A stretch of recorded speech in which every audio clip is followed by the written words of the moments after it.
When I first started calisthenics about in 7th grade, all I did was push-ups. That's literally it. My goal was 50, 60, 70 push-ups a day as I got stronger. And while that was good, it really didn't lead anywhere because I had no plan. I had no goal I was working on. All I wanted to do was push-ups, right? And that did give me some benefits, right? I saw my first muscle growth during this time, and I did get stronger, but just in push-ups. And if that's your goal, that's awesome. Do those, right? But I didn't have a goal. I didn't know what I was working towards. And that really made progress pretty slow and kind of useless. I mean, not useless, but you know what I mean. Like, wasn't working towards anything. And so the main point of today is going to be talking about how you can avoid this, how you can make progress towards something you actually want to achieve, and how to make it fast, right? And so the first point I want to talk about is to have a goal you're actually working towards, right?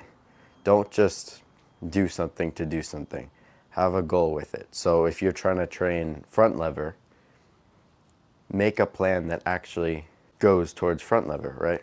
If you want to train front lever, but you're training push-ups, that has no correlation, so you're not going to get any progress. But if you actually know what you're training for, it'll make it a lot easier to make a plan, right? So the second thing that I can tell you is to choose a frequency of training that will work well for you. And what I mean by this is just choose how many times a week you can train or want to train. And so when I started, I think did 3 times, which worked really well for me actually. It was enough time where I could take a rest day every other day for that exercise, and I would get stronger on those days, right? Because you get stronger when you rest.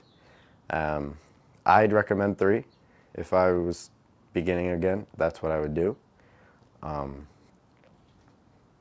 Yeah. The next thing, if you're creating like a custom workout plan or a custom plan, is to know which exercises work best.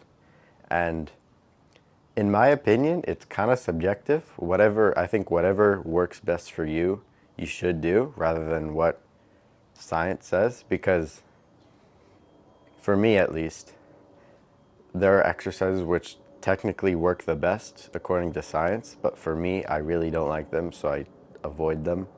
And I think it makes exercising a lot more fun, and I think I'll stick to it a lot longer because I'm doing exercises that work for me, and also I enjoy the movement. Like, I enjoy pushing and I enjoy the actual feeling of doing it, right? But if you want to stick to the best science ones, that's your choice too. You can do that. But I'm just saying what's worked best for me. And I can give you another thing that I've pretty recently learned is to make the plan the day before or the week before. Don't spontaneously do it unless you're feeling really strong at the moment, because what ends up happening is you'll get there if you've done this spontaneously. And another thing I can say is not to hit a workout spontaneously, like kind of stick to a plan you've set before. It was really my main problem when I started, was I thought I was being consistent because I was going when I wanted to, but really I wasn't gaining that much strength or size when I could have if I did more workouts and I stuck to a specific time of day. Because this actually leads me to my fourth thing. If you're just beginning, I'd recommend experimenting with the time of day that works best for you. Because obviously if you're busy the whole day, you can't really choose. But if you're in a break like me, it's summer right now, and you'd like to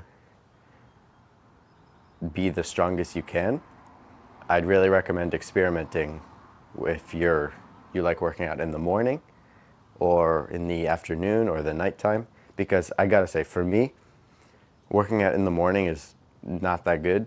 I feel really weak, I feel tight, and I'm just not as strong in the morning than I am in the afternoon or the nighttime. And so that's typically when I like doing my workout, right? because you could be training for a while in the morning or in a time when you don't like, and you'd never even know it, right? So I'd recommend seeing when you feel the strongest, when you feel the most motivated, and yeah, because it can really make a difference. I'd just like to end this off by saying I started a Patreon, so if you'd like to see some tips that I don't really post on YouTube and some other stuff, feel free. Yeah, man. Thank you.